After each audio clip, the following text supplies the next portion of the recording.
안녕하세요. 주린센터TV입니다. 반갑습니다.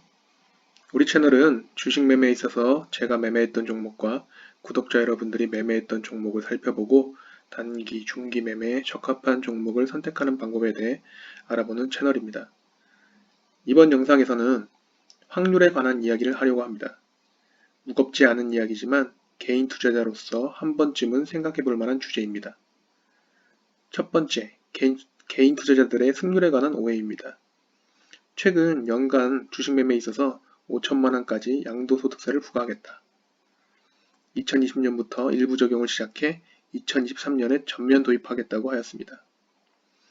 이 통계에 따르면 연간 5천만 원 이상 수입을 거두는 투자자는 전체의 2% 정도 된다고 합니다. 몇 주 전에 하나투자증권 김일구 상무님께서 어느 유명 유튜브 채널에 나오셔서 본인들의 업무 중에는 개인 투자자들에 대해 분석하는 일도 있다고 합니다.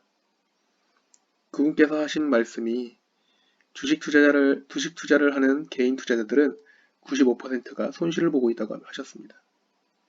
그렇다면 우리는 대충 이렇게 생각할 수도 있죠. 개인 투자자가 10종목을 매매한다면 대부분의 종목을 손실을 보는구나. 하지만 김일구 상무님께서는 그렇지 않다고 하셨습니다. 개인 투자자의 승률은 생각보다 괜찮다. 거의 5대5에 가깝다. 개인 투자자가 돈을 잃는 것은 수익은 작게, 손실은 크게 보기 때문에 그렇다. 라고 말씀하셨습니다. 스마트해진 개인 투자자들이 주식 매매에 있어서 수익을 이기는 것에 표현하고 손실을 지는 것에 표현한다면 승패에 관해서는 생각보다 성적이 나쁘지 않다는 것입니다. 하지만 심리적인 요인에 의해 조금 따고 크게 잃고를 반복하며 손실을 보는 것입니다. 그렇다면 우리가 생각해 봐야겠죠.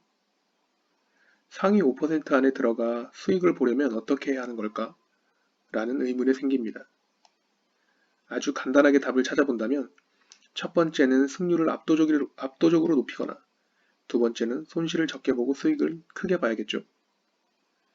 답은 간단하지만 그 방법을 찾는 것은 어렵습니다. 그래서 제가 말씀드리는 것은 한 가지 매매법만 집중하여 연습하셔서 승률을 높이셔야 하는 것입니다. 그리고 작은 수익부터 취하는 연습을 하셔야 조정 국면에 와도 계좌를 잘 관리할 수 있습니다. 주린이분들은 욕심을 버리시고 10% 정도의 절반 혹은 전부 매도를 말씀드리는 것이 이 때문입니다.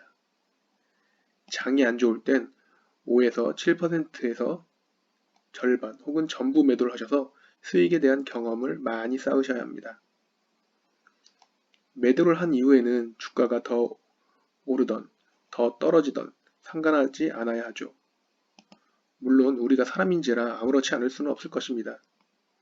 하지만 다음번 매매에 영향을 주어서는 안 됩니다. 그리고 수익을 받더라도 그 이후에 주가가 어떻게 움직이는지 반드시 체크하여 이런 차트는 나의 매도 이후 어떻게 움직이는지 많이 봐야 합니다. 그렇게 해서 손절에 대한 간접적인 경험을 쌓을 수도 있습니다. 이러한 경험들이 쌓여 나중에는 어떤 흐름이 생겼을 때 자신 있게 수익률을 좀 더 높게 가져가야 하고 어떤 흐름일 때는 손절을 잡아야 하는지가 조금씩 보이게 됩니다. 물론 100%는 맞출 수는 없겠지만 수익률을 높이는 결정적인 경험이 될 것입니다.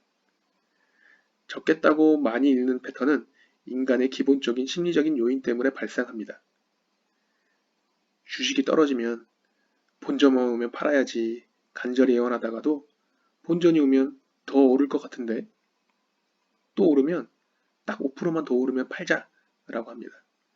그러다가 수익분을 다 반납하고 내려오면 올랐던 금액이 자신의 실제 수익으로 착각하고 마치 마이너스인 양 마음이 상해 더 버티게 됩니다. 결국 주가는 떨어지고 다시 본전만을 외치게 되죠. 이런 비슷한 매매로 손절하시거나 원금 회복을 바라며 버티신 기억이 있으실 겁니다. 시장은 욕심을 계속 부리는 자에게 파란색의 커다란 회초리를 벌을 줍니다. 화면 왼쪽 밑에 김일구 상무님이신데요. 혹시 이 영상을 보시고 사진을 내려달라고 하시면 모자이크 처리해 드리도록 하겠습니다. 두 번째는 두 번째 확률에 관한 오해는 일명 도박사의 오류라고 하는데요. 이것은 유명한 경제학자이자 심리학자이신 카네만과 트버스키가 노벨상을 받은 논문에서 나오는 오류입니다. 제목은 잘 생각이 나지 않네요. 우리가 중고등학교 때 배운 통계에서 동전을 던지면 앞면이 나올 확률은 2분의 1, 즉 50%라고 하고 그 다음에 던져서 또 앞면이 나올 확률은 4분의 1, 25%, 그 다음에 또 앞면이 나올 확률은 8분의 1, 12.5%라고 배웁니다. 이런 확률적인 부분과 경험적인 부분이 합쳐져서 우리는 큰 오류를 범하게 됩니다. 1913년 모나코 몬테카를로 보자르 카지노의 룰렛 게임에서 구슬이 20번 연속 검은색에 떨어졌습니다. 게이머들은 이제 붉은색으로 떨어질 거라 확신하여 붉은색에 돈을 걸었습니다. 그러나 구슬은 26번째 게임이 진행될 때까지 검은색에서 멈췄다고 합니다. 20번 연속 검은색 나왔으면 이제 붉은색 나올 때 되지 않았나? 이런 착각을 한 것입니다. 동전을 던질 때나 룰렛을 새로 돌릴 때 앞게임의 결과는 아무런 영향을 주지 않습니다. 즉, 새롭게 게임이 세팅이 되어 두 번째 게임을 할 때 확률은 다시 50%가 되는 것입니다. 세 번째 게임을 할 때도 마찬가지고요. 100번을 해도 마찬가지입니다. 주식 매매를 할 때 한번 생각을 해보세요. 4일째 음봉이 나왔으니 이제 양봉 나올 때가 됐어. 혹은 야, 6일째 음봉이야. 내일부터는 분명 양봉 나올 거야. 라고 생각하시고 매매하신 적 없으신가요? 이건 주린이 분들 뿐 아니라 경험이 좀 있으신 분들도 이렇게 매매하시는 분들 있으실 거예요. 정말 위험한 오류를 범하시며 매매를 하고 계시는 겁니다. 지금까지 말씀드린 내용들 혹시 이 영상을 보고 계신 여러분들이 자주 범하고 계신 오류 아닌가요? 재밌게 보셨다면 구독과 추천 부탁드립니다. 감사합니다.